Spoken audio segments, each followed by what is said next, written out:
Hello friends. मेरा नाम राघवेंद्र सिंह है और ये हमारा हम सबका यूट्यूब चैनल है केमिस्ट्री विद केमिस्ट। प्रोफेशन से मैं एक केमिस्ट हूँ। इसी के बेसिस पे हमने इस यूट्यूब चैनल का नाम रखा है केमिस्ट्री विद केमिस्ट।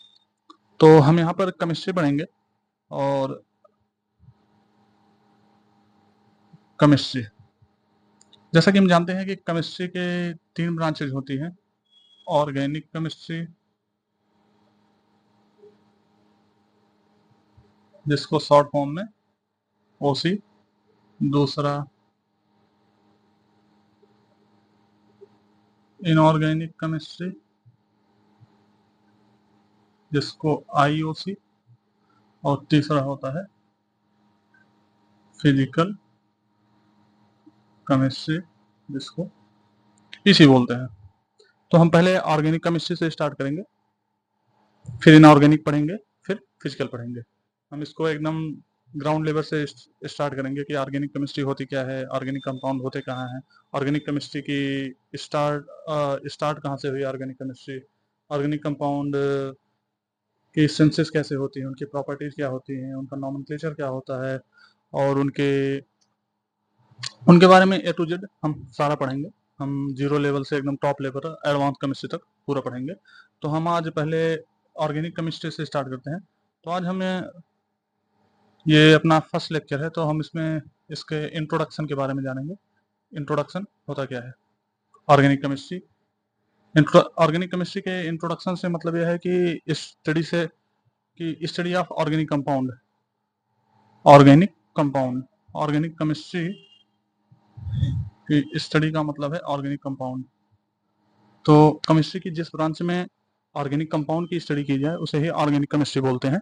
तो हम ये जानेंगे कि हमारा ऑर्गेनिक कंपाउंड होता क्या है, ऑर्गेनिक कंपाउंड सिंथेसाइज कैसे होते हैं, ये पहले क्या इससे रिलेटेड क्या थियरीज थी, हम सब ए टू जेड सारा जानेंगे। तो अगर हम पहले ये बात करें कि पहले ये माना जाता था 90s के अर्लियर में, स्टार्टिंग में, कि जो ऑर्गेनिक कंपाउंड होते हैं वो केवल लिविंग ऑर्गेनिज्म से ही ऑब्टेंड होते हैं, उनसे ही प्राप्त होते हैं। मतलब जो जो कंपाउंड लिविंग ऑर्गेनिज्म में पाए जाएं उन्हें ही ऑर्गेनिक कंपाउंड माना जाता था। ये पहले ये धारणा थी, ये हाइपोथेसिस थी या एक थियरी थी। और उस थियरी का नाम था वाइटल फोर्स थियरी।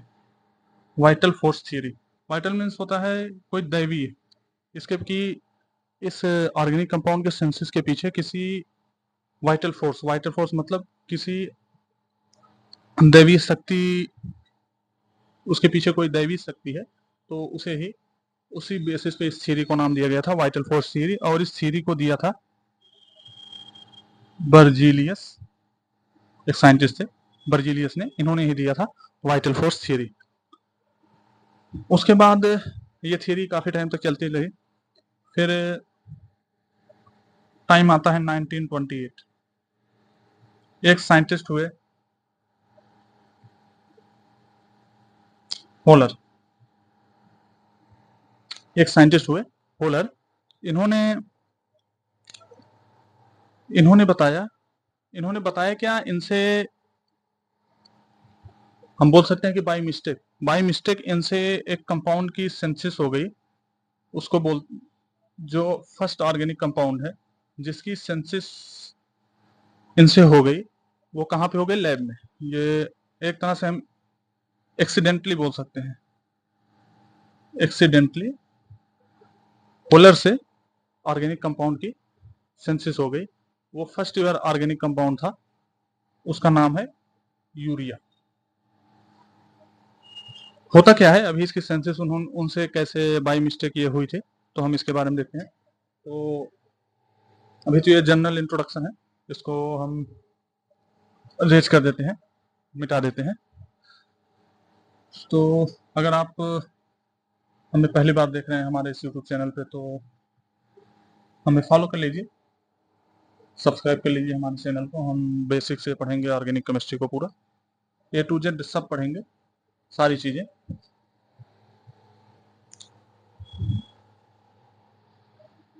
तो हुआ क्या, 1828, एफ होलर ये लैब में एक रिएक्शन कर रहे थे। देखो इनकी थियरी, इनके इस एक्सपेरिमेंट के पहले ये माना जाता था कि ऑर्गेनिक कंपाउंड्स केवल नेचुरली सिंथेसाइज होते हैं, केवल वो लिविंग ऑर्गेनिज्म के अंदर ही सिंथेसाइज होते हैं। बट ये लैब में एक एक्सपेरिमेंट कर रहे थे, इन्होंने लिया था अमोनियम क्लोराइड और पोटेशियम आइसोसाइनेट। इन्होंने इसकी रिएक्शन करा रहे थे, और ये रिएक्शन किस तरह की थी? डबल डिस्प्लेसमेंट रिएक्शन, एक तरह की सब्स्टिट्यूशन रिएक्शन है, substitution reaction. Double displacement reaction अभी हम ये पढ़ेंगे, इसको इनऑर्गेनिक केमिस्ट्री में पढ़ेंगे अच्छे से। तो अभी इतना ही जानते हैं कि अमोनियम क्लोराइड उन्होंने लिया था और उसकी रिएक्शन ये करा रहे थे। ये है हमारा अमोनियम क्लोराइड, इसको थोड़ा सा मिटा लेते हैं। ये था अमोनियम क्लोराइड,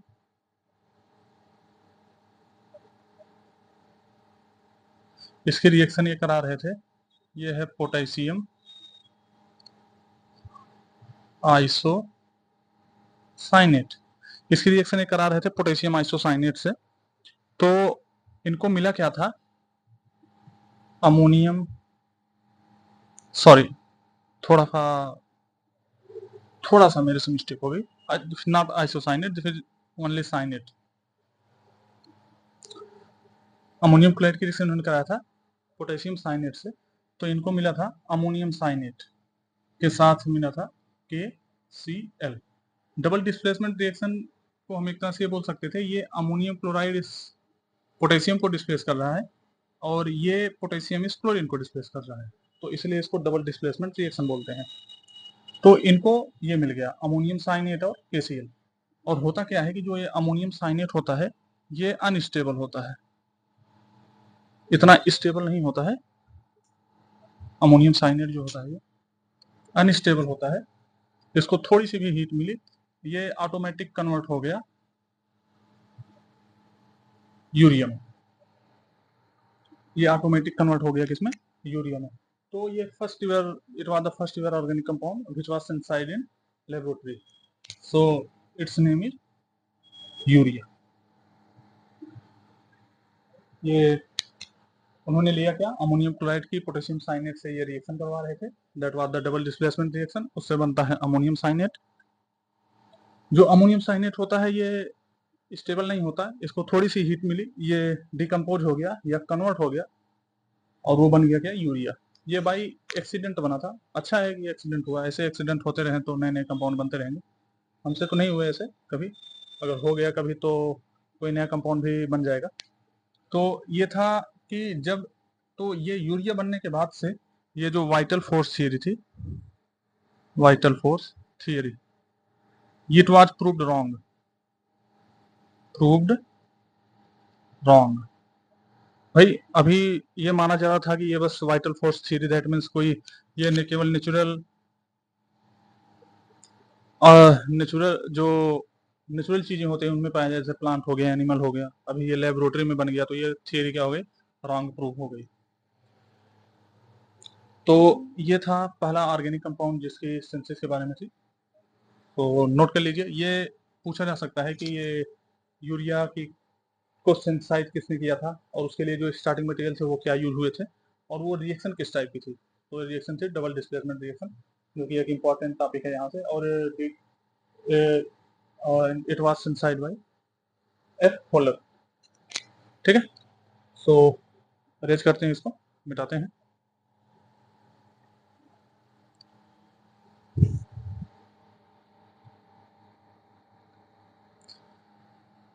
तो ये था, ये तो पहला ऑर्गेनिक कंपाउंड था। हाँ, ऑर्गेनिक कंपाउंड जो हमारे होते हैं उनमें उनमें कार्बन पाया जाता है। हमारा क्या होता है? कार्बन। ये एक तरह से हम इसको बोल लेते हैं कार्बन की ही स्टडी है, carbon and its compound.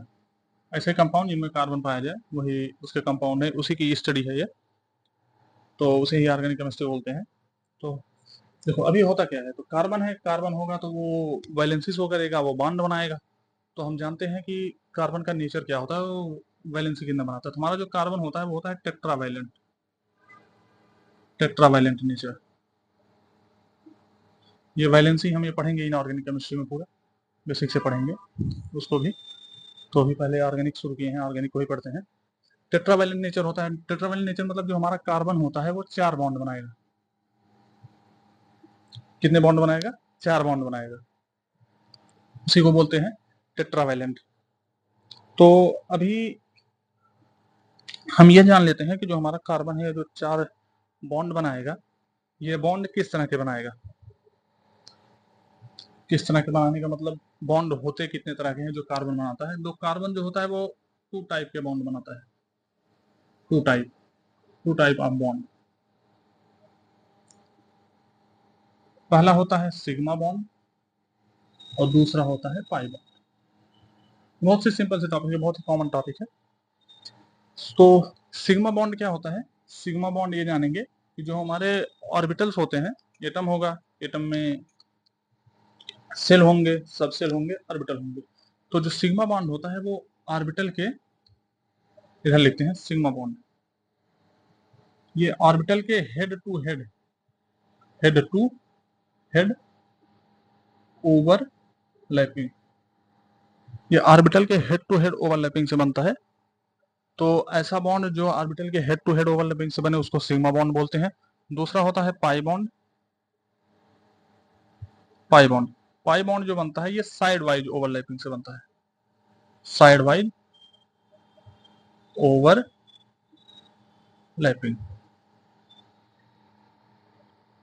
Side wise overlapping से बनता है। सिग्मा बॉन्ड कैसे बनेगा? Head to head overlapping. और पाई बॉन्ड कैसे बनेगा? Side wise overlapping. अभी हम ये देखते हैं हेड टू हेड ओवरलैपिंग क्या होती है। Head to head overlapping, suppose that ये हमारा एक पी ऑर्बिटल है, जैसे हमारा पी, ये हमारा पी ऑर्बिटल है और ये एक दूसरा पी ऑर्बिटल है। दूसरा पी ऑर्बिटल, बॉन्ड कैसे बनेंगे? जब ऑर्बिटल ओवरलैप करेंगे। ये एक पी ऑर्बिटल, ये दूसरा पी ऑर्बिटल, ये दोनों आपस में ओवरलैप कर रहे हैं। ओवरलैप कर रहे हैं तो बन क्या रहा है? ये ऐसे ओवरलैप किए, यहाँ पे आ गया बॉन्ड।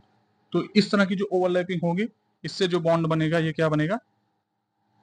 Sigma bond. इससे कौन सा बॉन्ड बनेगा? Sigma bond. नाम नोट डाउन कर लीजिए आप लोग, फिर पाई बॉन्ड को देखते हैं। इससे जो बनेगा सिग्मा बॉन्ड बनेगा। हो गया। टेट्रावैलेंट नेचर होता है कार्बन का, 2 तरह के बॉन्ड बनाता है, सिग्मा बॉन्ड और पाई बॉन्ड। सिग्मा बॉन्ड जो बनता है हेड टू हेड ओवरलैपिंग से बनेगा।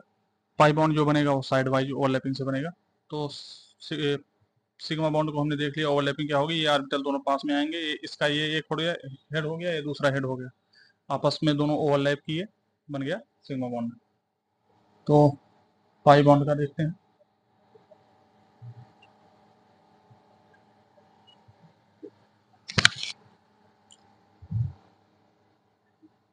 पाई बॉन्ड, पाई बॉन्ड को हमने क्या बोला? Side wise overlapping, side wise overlapping.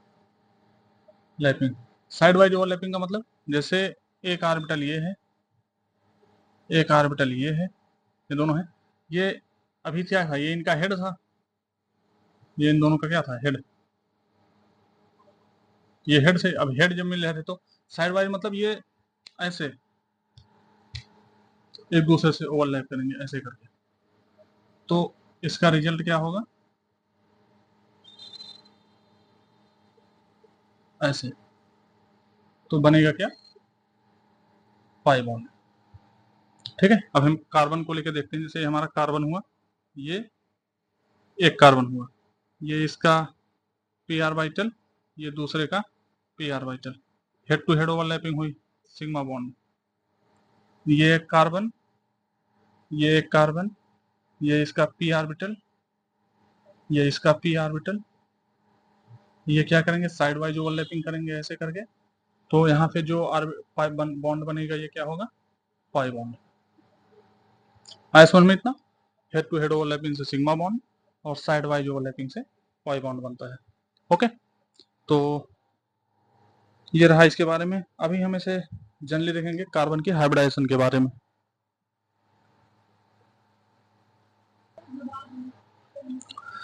अभी ये हो गई टेट्रावैलेंट नेचर में हमारा कार्बन चार तरह के चार बॉन्ड बनाता है, और वो जो बॉन्ड होते हैं वो सिग्मा बॉन्ड होंगे, पाई बॉन्ड होंगे। हम इसके बारे में जानेंगे। अभी हम जानेंगे कार्बन की हाइब्रिडाइजेशन स्टेट। कार्बन किस किस हाइब्रिडाइजेशन स्टेट में हमारा होता है, उसके बारे में जानेंगे।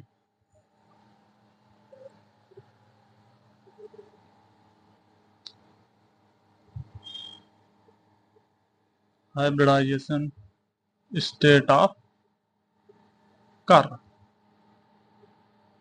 देखो, कार्बन जो होता है हमारे, हमको पता है कि बॉन्ड कितने बनाएगा, वो टेट्रावैलेंट होता है। कैसा होता है? टेट्रावैलेंट। सिंपल से टेट्रावैलेंट का मतलब 4 बॉन्ड ये बनाएगा। कितने बॉन्ड बनाएगा? 4 बॉन्ड। ऐसे एटम जो 4 बॉन्ड बनाते हैं उनको ही टेट्रावैलेंट बोलते हैं। तो ये 4 बॉन्ड बनाएगा। 4 बॉन्ड में क्या हो सकते हैं? सिग्मा बॉन्ड हो सकते हैं और पाई बॉन्ड हो सकते हैं, जो कि हमने अभी पीछे देख लिया। तो जो हाइब्रिडाइजेशन स्टेट होती है कार्बन की, वो कार्बन बनाता है 3 तरह के हाइब्रिडाइजेशन स्टेट में होता है, sp, sp2 एंड sp3। देखो, जैसे हम एक एग्जांपल ले लेते हैं, CH4। ये क्या है? मीथेन है। मीथेन। अब इसका स्ट्रक्चर क्या होगा? एक कार्बन है, कार्बन से 4 हाइड्रोजन जुड़े हुए हैं। ये क्या हो गया? मीथेन। दूसरा हम बनाते हैं C2H4। एथिलीन बोलते हैं इसको सिंपल में, एथिलीन। ये क्या बनाएगा? एक कार्बन से 2 हाइड्रोजन और दूसरे कार्बन से 2 हाइड्रोजन, दूसरे कार्बन से 2 हाइड्रोजन, और बीच में क्या आ जाएंगे? 2 बॉन्ड। तो 4 बॉन्ड हुए ना, 1 2 3 4। इसके भी 1 2 3 4। ये टेट्रावैलेंट। और तीसरा क्या होता है? C2H2। मतलब एक कार्बन से 1 हाइड्रोजन, दूसरे कार्बन से 1 हाइड्रोजन। तो बॉन्ड कार्बन 4 ही बनाएगा, चाहे उसके बीच में डबल बॉन्ड हो, ट्रिपल बॉन्ड हो, या सिंगल बॉन्ड ही क्यों ना हो। अभी तो देखो होता क्या है, सिंपल सा जानने का तरीका। अगर कार्बन केवल सिंगल बॉन्ड बना रहा है, केवल सिंगल बॉन्ड है, सिंगल बॉन्ड या केवल सिग्मा बॉन्ड है, अगर कार्बन केवल सिग्मा बॉन्ड बना रहा है, या कार्बन कार्बन के बीच में या कार्बन हाइड्रोजन के बीच में केवल सिग्मा बॉन्ड है, तो हाइब्रिडाइजेशन जो होगा वो हमेशा क्या होगा? sp3 होगा। हाइब्रिडेशन क्या होगा? sp3। ये पहला हो गया। दूसरा, अगर कार्बन के पास एक पाई बॉन्ड है, only 1 pi bond, if carbon has only 1 pi bond, then carbon की हाइब्रिडाइजेशन जो होगी वो होगी sp2। क्या होगी? sp2। और तीसरा जो है, अगर कार्बन के पास 2 पाई बॉन्ड है, 2 पाई बॉन्ड, तो उस टाइम उस पर्टिकुलर कार्बन की हाइब्रिडाइजेशन जो होगी वो होगी sp। चाहे हम इसके केस में देखें चाहे इसके केस में देखें। अब देखो, हम जानेंगे कब कि कितने सिग्मा बॉन्ड है, कितने पाई बॉन्ड है। जहां पे, इधर देखते हैं, जहां पे सिंगल बॉन्ड है, सिंगल बॉन्ड, वो होगा सिग्मा बॉन्ड। जहां पे डबल बॉन्ड है, डबल बॉन्ड, वहां पे एक सिग्मा एक पाई, ये होगा। और जहां पे ट्रिपल बॉन्ड है, वहां पर एक सिग्मा 2 पाई। ठीक है? कभी भी कहीं भी जहां पे केवल सिंगल बॉन्ड है, केवल एक ही बॉन्ड है, वहां पे वो बॉन्ड हमेशा सिग्मा होगा। जहां पर डबल बॉन्ड है, जैसे यहाँ पे डबल बॉन्ड है, यहाँ पे क्या है? सब एक एक बॉन्ड है ना, तो ये सारे सिग्मा बॉन्ड है। यहाँ पे क्या है? डबल बॉन्ड है तो एक बॉन्ड सिग्मा, दूसरा बॉन्ड होगा पाई। यहाँ पे क्या है? 3 बॉन्ड है, तो ये बॉन्ड होगा सिग्मा और ये दोनों बॉन्ड होंगे पाई। आया समझ में? तो जहां भी, जब भी कार्बन केवल सिंगल बॉन्ड बनाएगा, तो उसकी हाइब्रिडाइजेशन होगी sp3। हाइब्रिडाइजेशन क्या होगी? sp3। जब कार्बन एक सिग्मा और एक पाई बॉन्ड बनाएगा, तो हाइब्रिडाइजेशन होगी sp2। क्या होगी? sp2। और जब कार्बन ट्रिपल बॉन्ड बनाएगा, मतलब एक सिग्मा और 2 पाई बॉन्ड होंगे, तो उस टाइम कार्बन की हाइब्रिडाइजेशन होगी sp3। उस टाइम उसकी हाइब्रिडाइजेशन होगी sp3।